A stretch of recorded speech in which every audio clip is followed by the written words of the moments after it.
ఈశాన్య రాష్ట్రాల్లో నిజమైన ఎస్టీలు తిరగబడుతున్నారు. నిజమైన గిరిజనులు తిరగబడుతున్నారు. ఎందుకంటే బంగ్లాదేశ్ నుంచి వచ్చినోళ్ళు, వాళ్ళు అక్కడికొచ్చి క్రైస్తవులు కావచ్చు, అంటే బంగ్లాదేశ్ నుంచి వచ్చిన ఇస్లామిక్ శక్తులు కావచ్చు, ఇతర దేశాల నుంచి వచ్చినటువంటి లేదా ఇతర ప్రాంతాల నుంచి వచ్చినటువంటి క్రిస్టియన్స్‌ని కావచ్చు, ఆ ప్రాంతంలో మత మార్పిడులు, ఆ తర్వాత అక్కడ అమ్మాయిలు పెళ్లి చేసుకొని మతం మారుస్తున్నటువంటి ఘట్టాలు. దాంతో తమ వాళ్ళ రిజర్వేషన్‌లు పోతుంది, తమ భవిష్యత్తు పోతుందన్న ఉద్దేశ్యంతో గిరిజన యువకులే ఏకమయ్యి త్రిపుర లాంటి చోట్ల తిరగబట్టం చూసాం. ఇప్పుడు కొత్తగా బంగ్లాదేశ్‌కి చెందినటువంటి స్మగ్లర్ మిన్హాజుద్దీన్ అనేవాడు మేఘాలయలోని ఈస్ట్ కాశీ హిల్స్‌లోకి చొరబడ్డాడు. అక్కడ గిరిజనుల్ని ఈ మత్తు మందులు తయారు చేద్దాం, మీరందరూ తోడు నిలబడండి, భారతదేశాన్ని ఎదిరిద్దాం అని చెప్పాడు.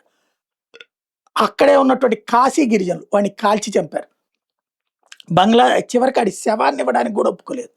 బంగ్లాదేశ్‌లోని అధికారులు అనేక సార్లు విజ్ఞప్తులు చేసిన తర్వాత భారత బోర్డర్ సెక్యూరిటీ ఫోర్స్ కూడా ఇవ్వండి, వాళ్ళ శవమే కదా, మనకెందుకు ఆ దరిద్రం, మన దేశంలో పాతేసి ఆ దరిద్రుడికి విలువ ఇవ్వడం ఎందుకు అంటే అప్పుడు శవాన్ని ఇచ్చారు.